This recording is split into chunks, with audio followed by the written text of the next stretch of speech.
Olá pessoal, bem-vindo a mais um painel no RA Trust Experience 2022. Agora vamos falar de um pouquinho mais sobre confiança no tema promessa é dívida, como gerar experiências de marca na maior data de compra no varejo e especialmente contando aqui com o Montalvão da Netshoes, uma das maiores datas para o marketing esportivo e para esse mercado, né? Bem-vindo, Montalvão. Estou contando aqui também com a ajuda do Felipe para me ajudar na mediação do painel. Obrigado pelo convite. Acho que a gente quer contar um pouquinho aqui de como a gente está se preparando para a Copa do Mundo com Black Friday. Vivendo aí 2 anos aí de muita experiência no ambiente esportivo, né? Tivemos aí as Olimpíadas no ano passado e agora uma Copa do Mundo no meio de uma Black vai ser um grande desafio. Legal. Vamos dar um passinho antes da gente falar da data de promoção, né? A gente ainda pode falar que tem o Natal em seguida, né? Então, aquela loucura. A Netshoes é uma marca, né, que a gente tem uma percepção, desde que ela surgiu, muito forte, né, dessa questão de serviço ao cliente, compromisso. E o Grupo Magalu fez uma aquisição há pouco tempo. E eu acho que uma das coisas que vocês fazem muito bem é essa orquestração entre a visão de branding, o marketing de performance. Eu queria que você falasse um pouquinho desse conceito da marca e como vocês saem lá de uma promessa, a gente está falando de promessa dívida, né, numa promessa como marca, para depois uma promessa como oferta, para conseguir esse compromisso com o cliente ser bem sucedido.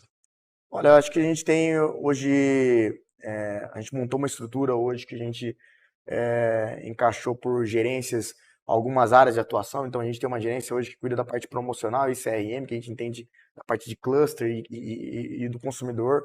E tem uma outra área que a gente chama de brand performance, que a gente acredita que essas duas áreas têm que trabalhar em conjunto, porque hoje em dia o que eu faço de divulgação da minha marca, ela tem que gerar um retorno, tanto em tráfego, quanto em aumento da base de cliente, quanto também em aumento da performance.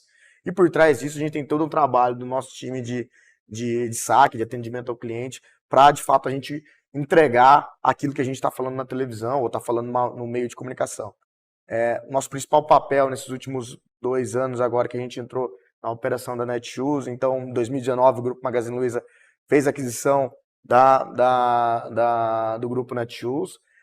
Em 2020 eu iniciei meu trabalho lá, estava trabalhando no marketing do Magazine Luiza, fui para a operação da Netshoes, junto com o Júlio Trajano, que é o diretor executivo da operação. No início a gente já entendeu que a gente tinha um baita de um presente para a gente trabalhar, porque é uma marca com grande recall e com grande lembrança de marca e principalmente das pessoas terem ela como querida, né? As pessoas gostam da marca. Então a gente, poxa, precisamos aproveitar isso aqui da melhor maneira possível, gerando uma experiência para o consumidor ainda melhor do que ele já tem experimentado. A gente começou a buscar elementos da marca para trazer de volta ela a visibilidade das pessoas. Então, fomos atrás do nosso logotom, o famoso Netshoes, que todo mundo lembra, recorda. A gente trouxe ele de volta para as nossas comunicações. Mudamos o nosso posicionamento, que era Netshoes Conecta Você ao Esporte, para Netshoes, o esporte para todos. A gente entendia que esse posicionamento ficava mais próximo e alinhado do que o Grupo Magazine Luiza propõe, de que é levar a muitos, que é privilégio de poucos. Então esse propósito ficou mais próximo do que o grupo inteiro tá traçado. E a gente começou a ser mais diverso, tanto a nossa comunicação, quanto o nosso casting, quanto nos esportes que a gente estava praticando ou estava trabalhando, para que a gente, de fato, conversasse mais com os nossos clientes.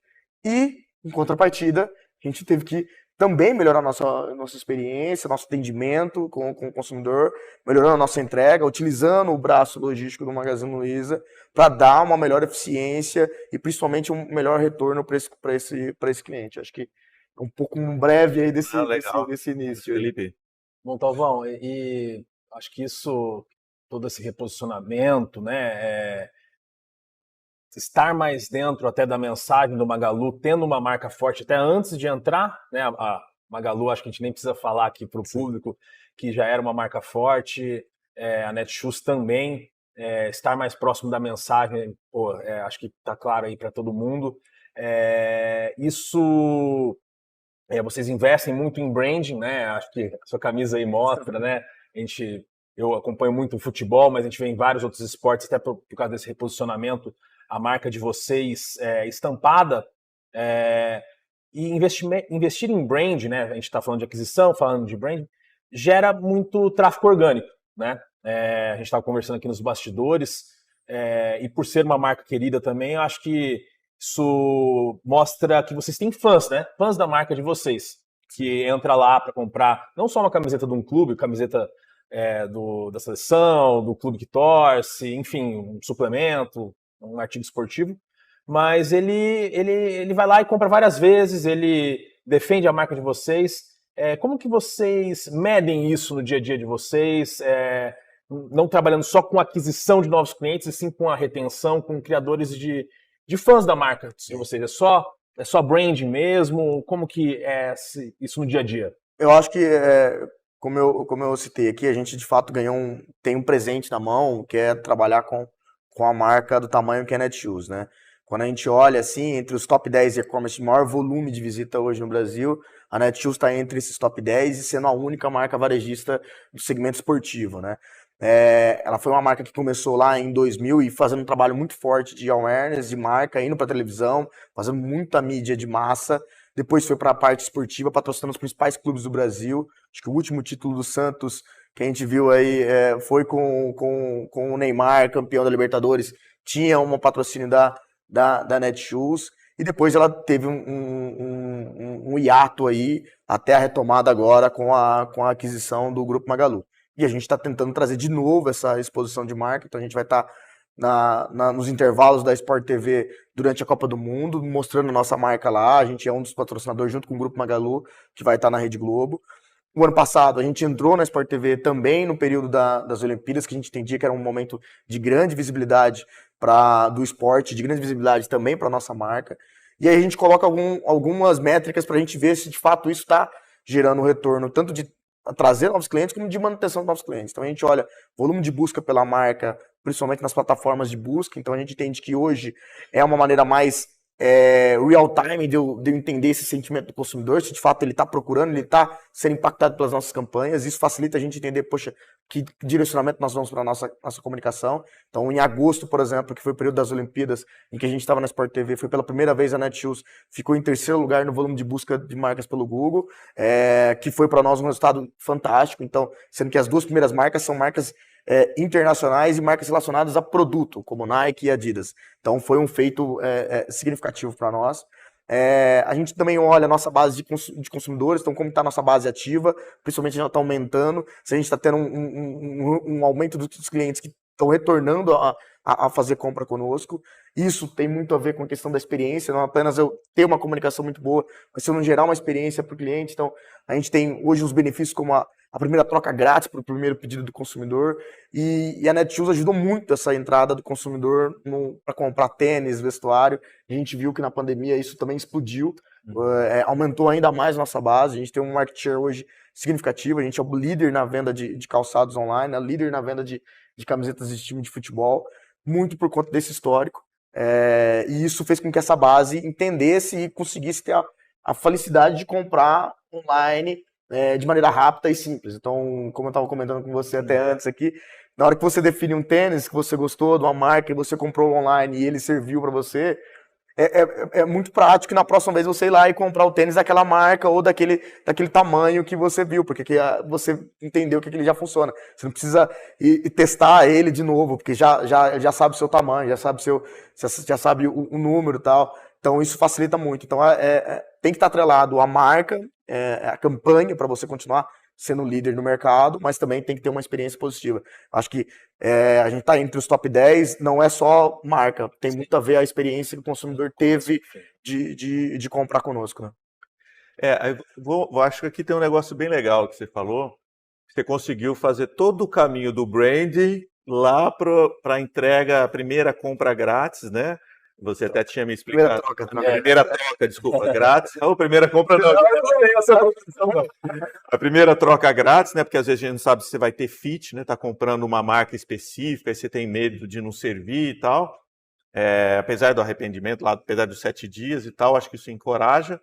Mas aí a gente vê, né, essa visão da democratização, né, que é um atributo da marca, né, que eu acho que vem do grupo todo. A gente vê, às vezes, o grupo Magalu falando isso do seller, depois eu vou falar um pouquinho disso contigo também, que vocês também operam como um marketplace aí.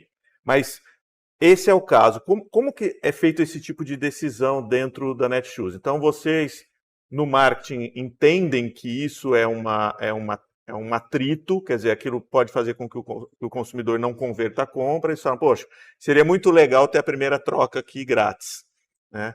Aí isso vai ter um problema de operação, isso tem um alinhamento lá com a área de logística, que tem um custo de reversa, tem um alinhamento com a área de cliente, que vai receber esse call do cliente para fazer isso. Como que isso é feito na prática, no dia a dia, assim, quando...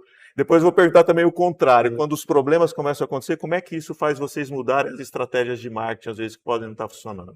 Eu acho que, de fato, a gente tem que olhar os dados, e os dados ajudam muito a gente a tomar a decisão do quanto que aquilo ali pode gerar de retorno, muito no entendimento de quanto que isso também pode gerar de benefício para o consumidor. Então, quando a gente coloca lá um benefício como esse, de a primeira troca grátis no seu primeiro pedido, facilita o consumidor a quebrar a barreira dele comprar um produto online.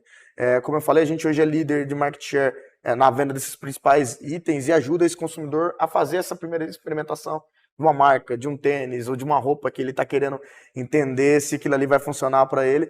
E a partir do momento que ele conseguiu ou precisou fazer uma troca, ele entende que ele não vai ter uma barreira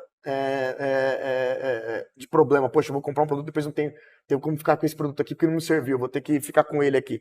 Com a permissão dele poder fazer uma troca grátis, isso facilita para ele, de fato, ter uma recorrência de compra e se sentir tranquilo em fazer o primeiro ato da visita e a compra no nosso site.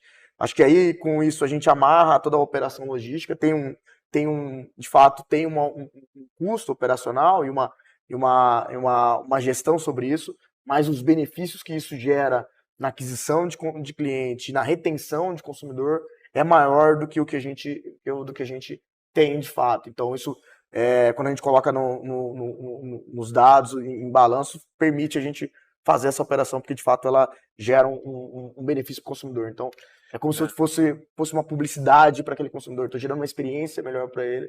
Eu falo muito disso, né? Porque aí depois é uma empresa que não compartimenta os KPIs, né? Porque senão poderia falar assim, a logística vai falar, poxa, agora eu tenho que fazer reverso, vai piorar minha performance econômica. Aí o cliente, putz, eu vou ter que atender mais gente, vou ter que, de repente, ter uma PAs aqui, ou filas de atendimento específica, vai derrubar meu indicador. Não, vocês conseguem ter esse alinhamento para a experiência do cliente, assim. Exato, porque a ideia é gerar para o consumidor um benefício. O que eu brinco e falo bastante o consumidor, ele quer, quando ele compra um produto, ele espera no mínimo que entregue no dia que ele comprou. Ele só vai reclamar se aquilo não for entregue ou for realizado, que é o compromisso que a gente fez com ele. Então, estava lá a data, estava o dia e estava o preço. Se eu fiz aquilo ali, é o básico que eu tenho que fazer para ele. Se eu faço um pouco a mais, se eu entrego antes, se eu dou ele vai ter uma experiência ainda melhor, ele vai falar, poxa, isso aqui é um local que eu me sinto tranquilo, eu me sinto confortável, eu me sinto confiável de eu continuar efetuando a compra. Então, esse benefício da troca, gerar frete grátis em determinadas políticas de preço ou de regiões que a gente consegue dar, é um agrado para o consumidor, de fato, ele se sentir mais confortável e principalmente ter um retorno de compra conosco. Legal. Montalvão, sua primeira Copa na Netshoes, certo? Certo. E a gente falou um pouquinho aí da questão de brand na TV, Sport TV, Globo, como vocês vão estar, mas o que isso significa aí? Quais são as expectativas, né? A gente sabe que é um evento muito esperado, essas expectativas para o título estão altas também, né? O brasileiro está ansioso. E qual que é a expectativa dentro da Netshoes, assim, de resultado? O que vocês estão preparando, esperando como um todo? Eu acho que quando a gente olhou o calendário no final do ano passado, a gente já tinha esse entendimento de que a gente teria uma Copa do Mundo no meio da Black Friday. E aí quando você olha, todo mundo, puxa, é desafiador, vai ser complicado. Para nós, a gente olhou, poxa, vai ser a melhor Copa do Mundo e a melhor Black Friday para nós. Porque, de fato, quando a gente olha, a Netshoes sempre cria a Black November para aquela tenha um volume de venda e uma desconcentração de consumidores no período antes da Black, porque é o período da Black, você tem uma enxurrada de grandes marcas entrando com muito investimento e o consumidor procura comprar outros itens e não itens relacionados ao nosso segmento. Então a gente tem que fazer essa venda antes, porque o nosso segmento ele não entra tanto no bolso do consumidor no período da Black. Na Black ele está comprando itens de um ticket médio mais alto, ou itens que vão gerar uma mudança no ambiente que ele vive, e sendo que o item é muito mais do vestuário, do dia a dia, do comportamento dele. Então a gente começa, por isso que a gente sempre criou a Black November, para que ela tenha um período antes. Mas dessa vez a gente tem uma Black Friday que todo mundo vai estar falando de Copa do Mundo. Então é uma visibilidade maior para a nossa marca num período que é um período que todo mundo vai estar investindo. Então a gente acredita que isso vai gerar também um volume de busca para nós maior, vai gerar uma visita para nós maior, porque as pessoas vão estar ali também acompanhando a Copa do Mundo e vão estar no período da Black Friday e vão querer comprar itens relacionados ao momento de Copa. Então por isso que a gente já iniciou nossa campanha, a gente começou agora em outubro, dia 20 de outubro com a nossa campanha, aqui o Esporte para Todos, e com a campanha com vídeo, a gente trouxe a música do Hexa, então a gente criou uma música junto com o grupo Menos é Mais, a gente trouxe a Clara e o Lucas, que são hoje fenômenos do TikTokers, com mais de 20 milhões de seguidores, trouxemos a Formiga, que é uma representatividade do futebol feminino e uma pessoa incrível e que tem uma força muito grande, e trouxemos na nossa opinião, o craque da seleção, o homem que vai levar o nosso Hexa, que é o Lucas Paquetá. Ele está com a gente, então na Netshoes é Paquetá mais 10, na convocação do Tite. E a gente está acreditando que essa campanha, de fato, essa música pegue e isso ajude as pessoas a participarem mais da nossa Copa, porque a gente, diferente das outras Copas, né, o consumidor ele vai vivenciar essa Copa do lado de cá e no nosso entendimento é uma Copa mais segunda tela, né? É a primeira Copa do TikTok. Então você vai ter muito react, você vai ter muita dancinha, você vai ter as pessoas querendo participar. Então, quando a gente pensa numa música, ela está de fato atrelada a esse novo público. A gente tem pessoas aí de 22 anos que não viram a seleção brasileira ser campeã. Nunca foram numa rua, nunca foram fazer uma carreata, vendo o Brasil ser campeão, comemorando o título. Então tem uma expectativa muito grande de festa, de comemorações. E aí esses itens relacionados ao look, para você sair, para você ir, para assistir um jogo, tem na Netshoes e é o que a gente vai tentar explorar muito nesse momento que todo mundo vai estar lá falando tanto de Black, mas vai ter um assunto maior relacionado à Copa. Então a gente olha como um copo meio cheio para nós, poxa, é a melhor Copa, né, para nós, né? A gente está com uma expectativa muito alta nesse sentido. Nossa, muito legal. E nessas questões dentro você falou uma coisa interessante, né, que ali em novembro já começa a aumentar vendas, acho que sempre foi, né? Aí vem uma Black Friday, intensifica, e depois vem Natal, né? E aqui Copa, que vai ser 2 semanas ali, pelo menos, de muita... Exato. Né? E aí a gente tem estrutura logística, né? Existe ali uma sobrecarga. A gente vai ter um painel hoje à tarde falando um pouco, comparando estatisticamente pelos números e pesquisas que o Reclame Aqui fez com consumidores e dados que apurando, como é que a gente está prevendo um pouco essa Black Friday em termos de problemas que podem surgir ou expectativas do consumidor. E o ano passado, surpreendentemente, o problema é que o atraso de entrega durante a Black Friday foi o problema mais reclamado. Aí a gente olhava aquilo subindo e falava, gente, como é que o atraso de entrega no dia da Black Friday? Porque eram as promoções de entrega relâmpago. Exato. Então a gente fala, puxa, quebrou, porque a última milha não aguentou. Tiveram muitas marcas fazendo esse tipo de promoção, receba no mesmo dia, receba dentro da sexta-feira, né? Como que vocês, depois que vocês desenham isso, vocês sentam com o pessoal de operação lá e olham esses capacities para entender até onde vocês vão? Eu queria também entender um pouco isso do ponto, como experiência, assim. No caso da Nets, a gente faz esse trabalho da Black November para tentar antecipar o máximo possível dos nossos pedidos, para que a gente diminua o volume operacional no período da Black, para que a gente tenha um conforto maior logístico. É óbvio, como eu falei aqui, a gente tem uma expectativa agora maior, uma Black relacionada com a Copa do Mundo. Então a gente teve que redesenhar essa operação logística para que ele de fato tenha o melhor atendimento para o consumidor.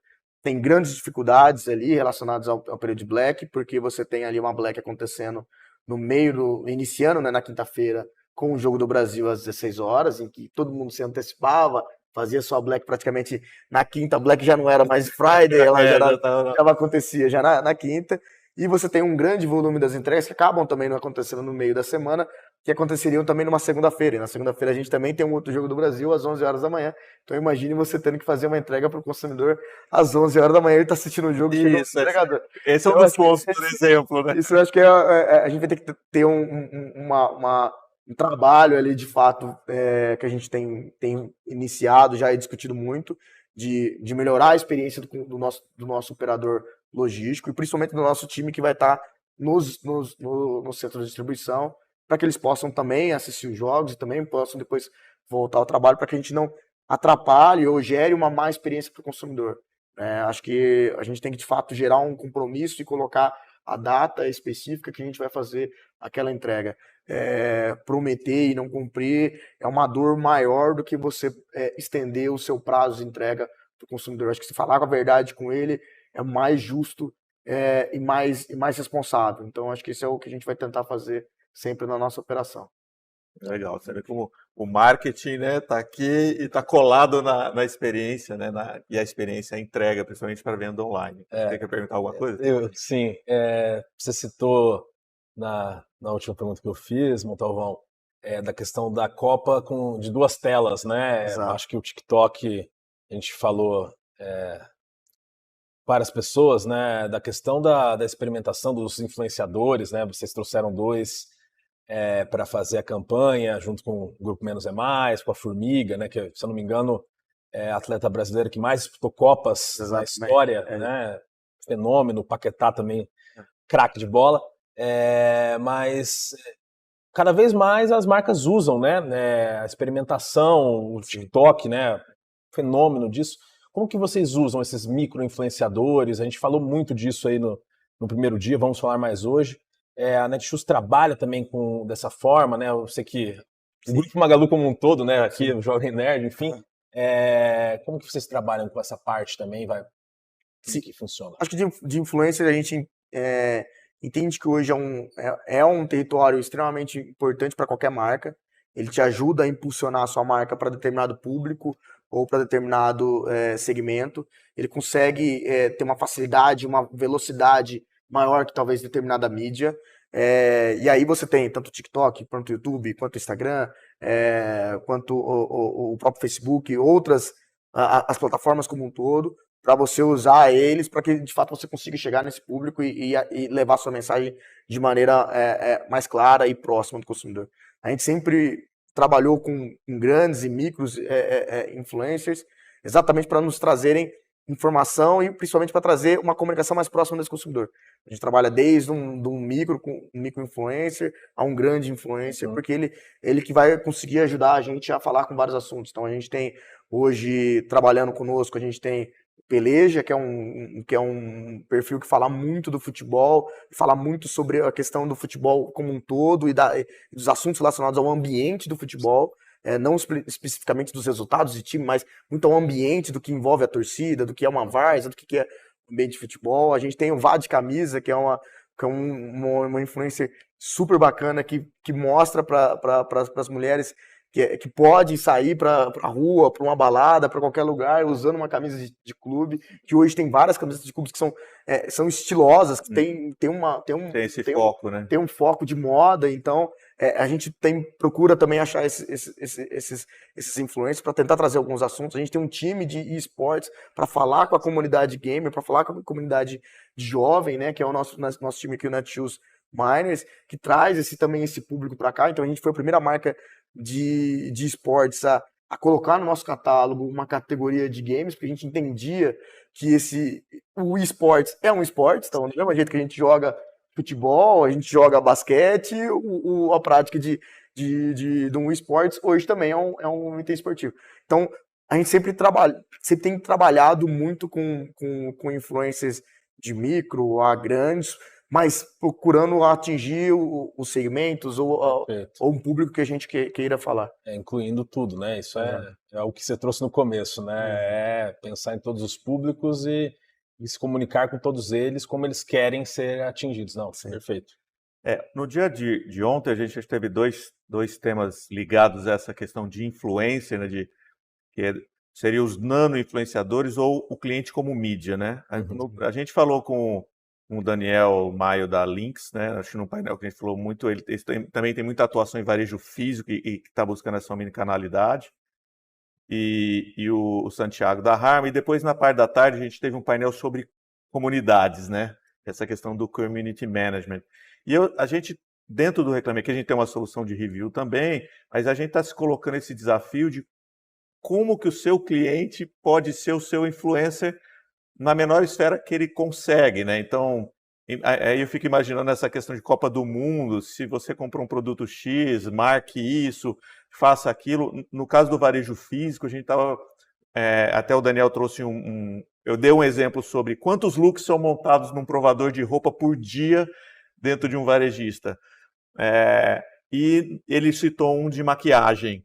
Eles fizeram um evento assim, as pessoas se maquiavam e foram propagando marca, mostrando elas mesmas usando o produto, porque elas querem influenciar, né? Esse desejo de influenciar que está nessa geração. Como você vê esse desafio, que eu acho que, para mim, eu estou entendendo isso como um próximo passo. São milhões de pedidos por dia, né? Sim. Sendo por mês ali, sendo entregue, e são milhões de pessoas. E a gente sabe que o nível de problema, isso a gente tem estatisticamente no Reclame Aqui, é baixíssimo, assim, percentual. Então você vai ter lá 1%, 2% da operação que você vai ter alguma...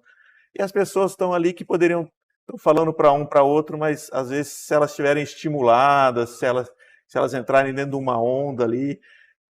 como que vocês chegam a olhar para isso? Você acha que isso está mais longe? Como que vocês... Até completando isso que o Edu trouxe, Montalvão, acho que você até citou isso, e vocês já estão trabalhando, são pessoas reais, né? Corpos reais, e isso causa até uma identificação, né? Eu estava esses dias procurando um short de academia, e aí eu falei, pô, o corpo desse cara aqui não é o meu corpo, né? Eu queria ver não parecido com o meu. Então, mas Exato, acho que complementar. De fato, quando a gente olha lá, por exemplo, camisas de time, a que mais vende não é o tamanho M e o P, né?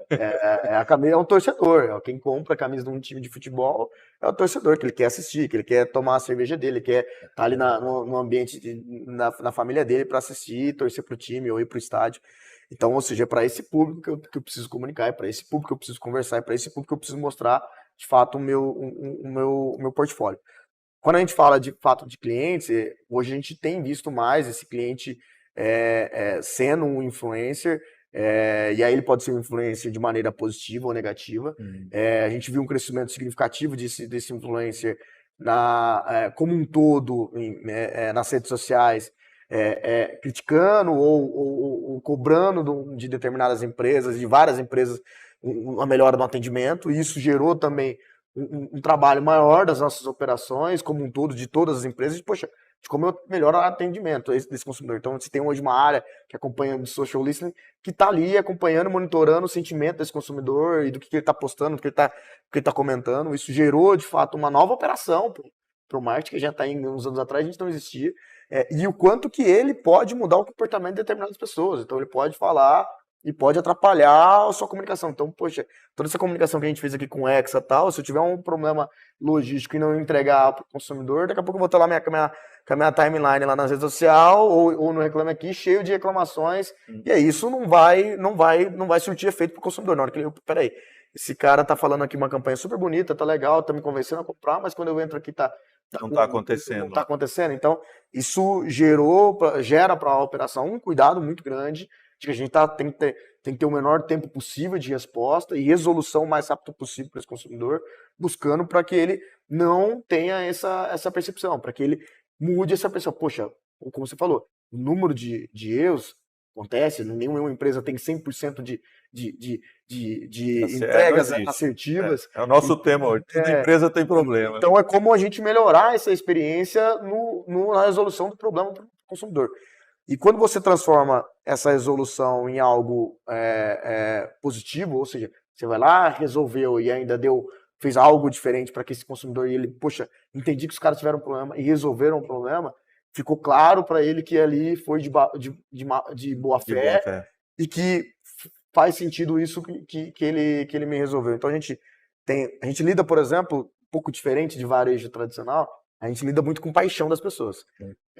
Então, por exemplo, eu entregar uma camisa do Palmeiras para um corintiano não é outra coisa, não é igual eu entregar para um cliente uma geladeira no lugar que o cara comprou um fogão. O cara comprou um fogão, quer que ele recebeu um fogão, mas ele recebeu uma geladeira, ele não vai ficar tão bravo quanto alguém que comprou uma camisa do Palmeiras e recebeu uma camisa do Corinthians, ou vice-versa.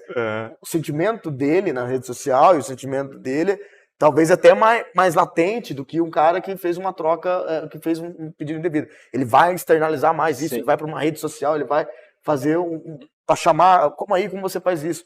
Mas é uma operação igual a do fogão, uma geladeira. É uma mesma operação logística. É óbvio que a gente tem que tomar o maior cuidado possível, mas é o mesmo modelo de operação. E às vezes acontece esse tipo de problema. A gente tem trabalhado o máximo possível, principalmente por conta de ter essa questão da paixão envolvida para resolver esses problemas.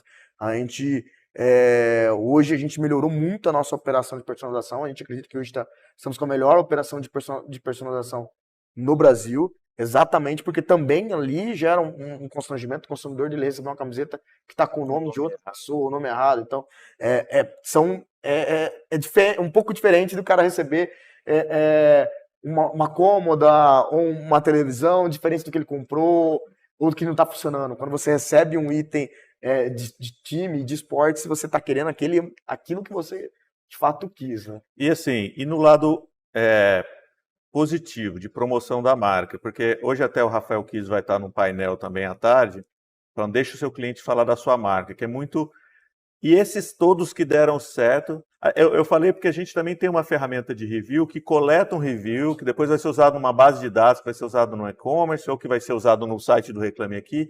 Mas, aquele momento que eu coleto o review, ele dá 5 estrelas para a loja, 5 estrelas para o produto. Já pensou se ele fizesse um TikTok vestindo aquele item e colocasse na rede dele, marcando a marca, né?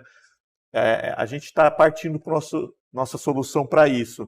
Mas eu acho que isso é uma oportunidade incrível ainda, que é um senso de comunidade, vocês que têm uma marca tão forte poderiam explorar. E como é que é isso no Radar também? Eu acho que o ponto, Edu, é que de fato o consumidor entendeu que a plataforma no digital permitia ele se comunicar e as pessoas de fato enxergarem o que ele estava falando. Uhum. E aí isso deu deu voz para as pessoas. E essa voz, no início, entrou com ponto de reclamação. Ela permitiu ela externalizar o que estava de fato. Agora acho que tem uma próxima etapa, de como a pessoa pode falar bem de uma experiência que ela teve. Então a gente já tem visto alguns clientes postando, falando positivamente. O nosso papel talvez, que junto com o sistema como um todo, com a operação como um todo, de maneira a facilitar isso, a propagar isso mais, para que essas pessoas também possam entenderem que isso pode ser também tanto benéfica para ela, né, de maneira também de crescimento da rede social, se ela queira crescer, se ela quer se transformar em influencer, como também para a marca que ela está falando e está falando positivamente. E de fato precisa ser verdadeiro. Porque na reclamação ela é verdadeira. Quando ela tem que fazer um publi falando um sentimento positivo da marca, ela tem que ser verdadeira. Não adianta o cara falar, nossa, eu gosto muito dessa marca, só que aí você vai ver o cara está comprando outra marca. Então não condiz muito. É aquele publi forçado lá do influenciador que você sabe que não... Exato. Por isso que o micro e os nanos hoje são muito relevantes, porque eles, de fato, na maioria das vezes, ele está fazendo o primeiro publi dele, ele está falando a primeira vez para a marca. Então, até quem está, os seguidores dele ficam felizes quando ele faz um publi. Agora, um grande influencer fazendo publi, hoje já fica, puta, de novo esse cara fazendo anúncio. Exato. Né? Agora, o cara que está começando a primeira vez, você torce pro cara, nossa, que legal, ele fez um publi, então, você assiste, você compartilha. Recebidos, daquele recebido, você vê a felicidade no olhar, né? E os seguidores ajudam, então torcendo para ele ali. Então, acho que tem uma diferença aí grande que vai acontecer no mercado como um todo. Perfeito. Acho que é isso, né? E vale para tudo, né? Você vê a transparência, a verdade e a credibilidade daquele nano, daquele micro, ou até do grande, quando você vê a verdade, é passada para a marca e é isso que todo mundo busca, né? E acho que resumindo, volta para aquilo que você falou no começo, né? O que a Netshoes faz e outras boas empresas também, o processo do começo ao fim com qualidade, passando a mensagem, criando conteúdo até de terceiros, passando a verdade da marca. Vocês trouxeram o esporte como um todo, independente de qual modalidade. Você falou de esportes, que é algo que cresce, o esporte masculino, feminino, não é só futebol, todas as áreas, e aí até o final da linha. A compra não termina quando passa o cartão de crédito, a gente falou um pouco de logística, de operação, de reclamação, não é varrer para debaixo do tapete, é solucionar, e o cliente fica satisfeito do começo ao fim, e é isso que traz resultado, e a conta do mundo vem aí, né? Mas, Edu, estamos terminando. É isso aí, a gente está se encaminhando já para o final. Muito obrigado pela sua presença, Montalvão. Acho que a gente teve, para mim, a nossa intenção foi cumprida, né? Não há desconexão entre marca, entre oferta, entre atendimento. Marca é o conjunto do que a companhia consegue entregar como experiência para o seu cliente, né? Achei bem legal. Acho que vocês estão também dentro de um grupo que dá exemplo dessa questão de compromisso com o cliente, e vocês constroem um ecossistema, né? Infelizmente não consegue falar de tudo, mas vocês também operam como marketplace e conseguem trazer parceiros aí sempre para contribuir com a missão de marca junto. Não, acho que obrigado pelo convite mais uma vez. A gente conversa muito lá e a gente sempre quer ser aliado da operação do saque. A gente sabe tanto de dores que eles recebem lá. É uma operação, a gente tem hoje uma central lá em Franca que faz todo o atendimento do grupo, coordenada, gerida ali pelo Ricardo Quirino, que acho que esteve aqui recentemente com vocês. A Lili, que está ali na operação, também trabalha muito com a gente. A gente sempre quer ser um aliado do time de saque, porque a gente entende que o marketing tem um papel fundamental no que vai desaguar lá embaixo. E também tem um papel de como recuperar essa imagem caso a gente tenha um problema muito grave generalizado. Então a gente tem que estar muito próximo dessa operação. E vocês também hoje, o próprio Reclame Aqui é um nosso aliado aqui nesse momento de tanto para entender essas dores que a gente está tendo, como também resolver essas dores que a gente tem às vezes. Mais uma vez, obrigado. Obrigado, Montalvão. Obrigado, Felipe. Valeu. Bom, pessoal, fica aí mais um painel encerrado aqui, com uma demonstração clara e verdadeira de que é possível fazer promessas como marca, cumpri-las e, quando não cumprir, achar uma solução com o cliente. Obrigado, até a próxima. Valeu.